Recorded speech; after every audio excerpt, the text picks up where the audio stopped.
Hello, it's Doug from Behind Closed Doors, and today I'm going to be looking at a video called Jordan Peterson Dating Advice for Nice Guys. Let's get into the video. Women have a tendency to prefer bad men higher in dark triad traits. How come the Bible describes a mode of being as associated with nice guy traits which contradict that? Okay, well, I take issue with both elements of that, actually. I don't believe that women do have a Yeah, Jesus was a bit of a bad boy, a rebel. tendency to prefer bad men higher in dark triad traits. When you speak to a woman after a divorce and she doesn't usually have flattering things to say about her ex-husband. Triad traits. They may have a tendency to be more erotically attracted to men who are capable of manifesting dominance and aggression. I think So how do you separate dominance and aggression separate from bad? Yeah, I don't think they do want a bad guy, they just want someone that's aggressive. The way that I conceptualise it is that you're a nice guy, but you don't take shit. And that's how it's got to be, because you've got to be who you are in a relationship, no matter how you are, because we're all different. So I hate the advice because it doesn't really help much, but you've just got to be yourself. The trouble is, when we're around someone that we're attracted to, we start not acting like ourselves. We start acting a bit weird because we fancy the other person, and so fancying the other person makes us feel a bit funny and makes us act peculiar, so we're no longer being ourselves. So what we've really got to do is not allow that attraction anxiety to overwhelm who we really are. It's a bit like going on stage, because I used to be a performer. It's a bit like going on stage and being yourself on stage. It's being yourself in a very unnatural environment. You know, with lights on you, you can't see the audience. There might be like hundreds of people there. So you've still got to be natural in an unnatural circumstance where you don't feel natural. And this whole thing about girls are made of sugar and spice and all things nice, and boys are made of like puppy dog tails and all that kind of stuff. There's been an indoctrination in the culture saying that boys are bad and girls are good, and it's not necessarily the case. There's a lot of bad women and there's a lot of good men, so it's not that straightforward. The evidence for that is relatively clear, and I don't think the Bible at all describes a mode of being as associated with nice guy traits. I don't know, that may be how it's classically taught, for example, because Christ is often presented, especially in more simple-minded variants, and I'm not being pejorative about that precisely, as the ultimate in nice guys, but I don't think that that's true at all. That's a reasonable characterization at all if you read the gospel accounts, because... Yeah, you see, when I think of nice guys, I think of a kind of... I'm a bit repulsed by it, to be honest, and I think women are too. That's why they're not really attracted to them. I think the word, instead of nice, is... I think it's better to be a gentle man than a nice guy. A man who is gentle, as opposed to a nice guy.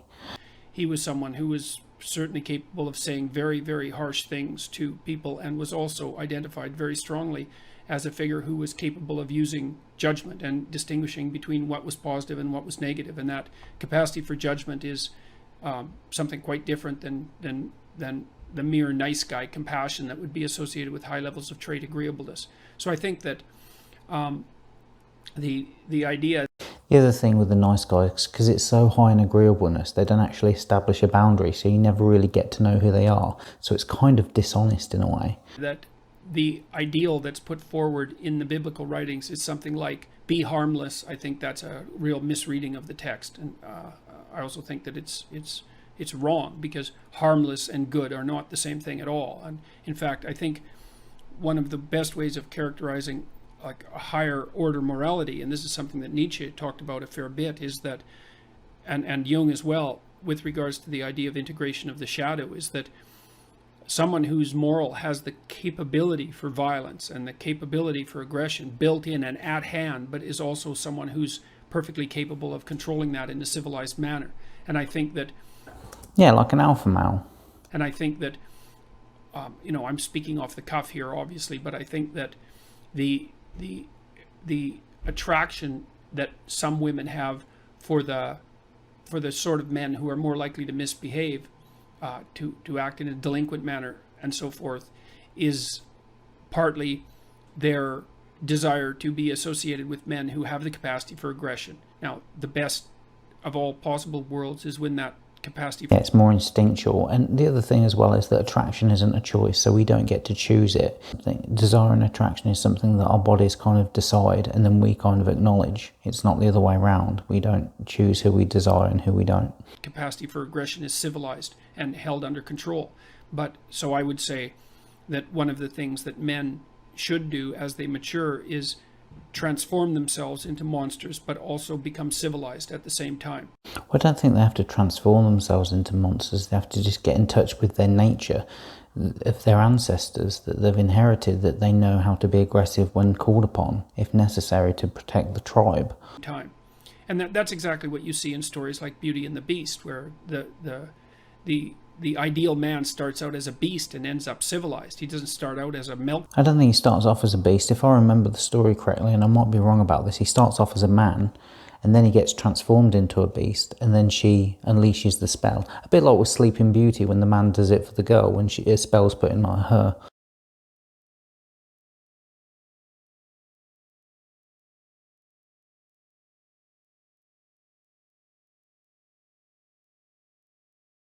Yeah, I think that there's two kind of things here.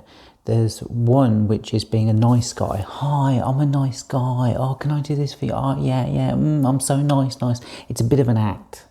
It's a bit slimy. It's a bit cheesy. It's a bit kind of, just get out my face. It's a bit like a tramp coming up to you in the street and saying, hi, how are you doing? You all right? And like, what do you want? Oh, you got any change? It's kind of like they don't really care about how you are. They're just acting that way to get something off of you. Whereas a genuinely nice guy displays characteristics that I promote, which say honesty, trust, and respect. And they establish boundaries. If you've got a man who's honest and respectful, then you can trust him. Whereas the nice guy, you can't really trust them because they might not be honest. They might not be really respectful because they're not saying what they're really thinking and feeling. They're just pretending to be nice. So yeah, that was an interesting little video. Hello, my name is Doug and I've created a video tutorial called What to Message a Girl for Online Dating Success. The reason why I've created this product is to help those men out there who are dating online but are not getting the replies or getting the dates that they desire.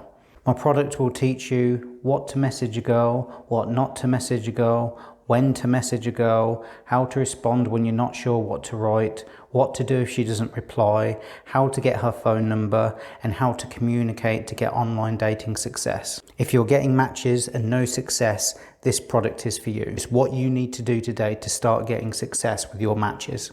I'll also be talking about other issues such as how to spot red flags, identify time wasters, to stay out the friend zone, how to deal with ghosting, simmering, and icing. Not only will I be giving you exactly what you need, copy and paste, I'll also be explaining to you the reason why I'm writing what I'm writing so you can understand the psychology and know what behaviours to look out for and which ones to avoid. This product is packed with value. I've tried to cram as much as I can into a short amount of time as possible while being the most informative. If you're a man and you're confused and frustrated with what to text with online dating, this product is the solution for you to get more dates in less time. Click the link in the description box below to buy the product and change your dating life forever.